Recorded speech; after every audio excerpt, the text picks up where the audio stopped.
So, ito ang tutorial ng paggawa ng 1x1, 2x2 at passport size.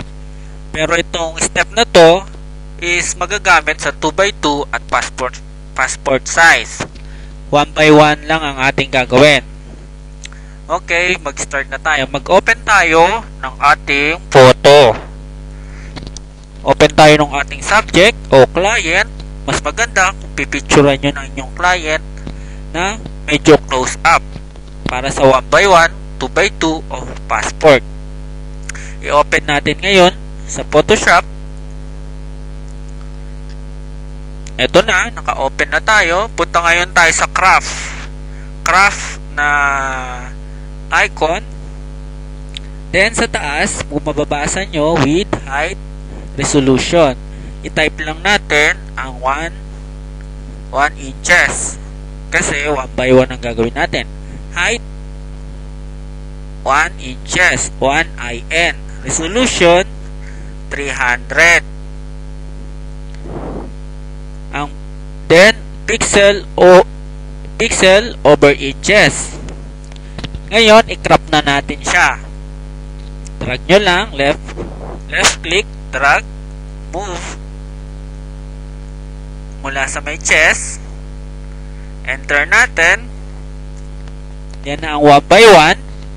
Hindi pa tayo dyan natatapos kasi kailangan natin na magkaroon ng 2 column, 1, 2, at 3 layer. 1, 2, 3.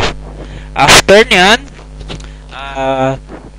i-save natin siya. Punta tayo sa file, save as. Then, dapat ang format is JPEG. Ang file name, depende kung anong pangalan ng iyong client. Save nyo. I-save nyo. Nandito na rin sa folder yon kung saan galing kanina. Close lang natin ulit. Ngayon, punta tayo dito sa Windows sa taas. Tabi ng kahiliran ng file. Edit image. Papunta dito sa right side, Windows. Hahanapin natin ngayon ang action. Baba, may action na nakalagay. I-click nyo. Lalabas ang action dito. Sa akin, nawala ang action. Ayan, action. Kung meron naman dito kayo sa right side, sa lower right side, layer, channel, path, action, makikita nyo ang action dyan.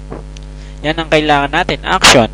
Sa baba, papansinin nyo, may delete, may create new action, merong create new set. Doon tayo sa create new set. Pindutin. Then, lagay natin parang file name ng ID. Tapos, okay. Punta ulit tayo sa may action dito. Punta naman tayo sa create new action sa pangalawa. Kanina, create set. Ngayon, create new action.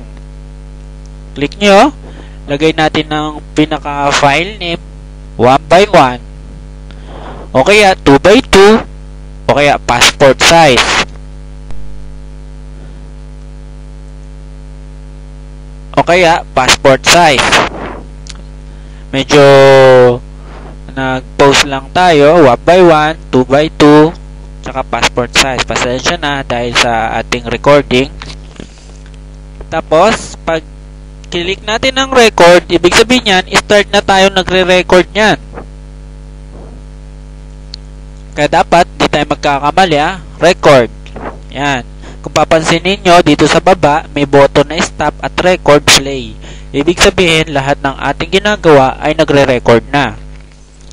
Ngayon, punta ngayon tayo sa file. File, new. Punta tayo sa file, new. Yan. Ngayon, punta tayo dito sa may preset. Hanapin nyo ang photo.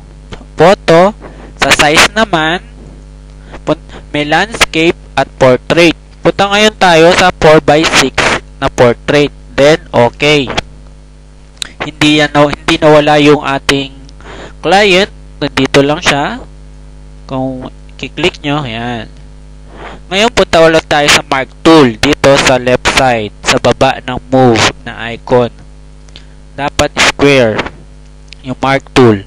Ngayon, left click mula sa taas, i-drag lang natin. Then, edit. Mula tayo sa taas, edit. Copy. After natin i-copy, pindot ulitin natin yung photo paper, yung katabi, yan, photo paper. Then, edit. I-paste lang natin. At then, after na may paste natin, gawa tayo ng ating grid para meron tayong meron tayong susundan ng mga linya. Okay, punta lang tayo sa view. Baba, hanap nyo yung show grid. Yan. Pag nag-print naman kayo, hindi nyo yan makikita.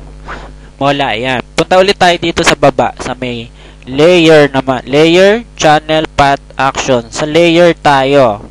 Kung makikita nyo, ito yung layer ni Ana, yung ating subject. Yan.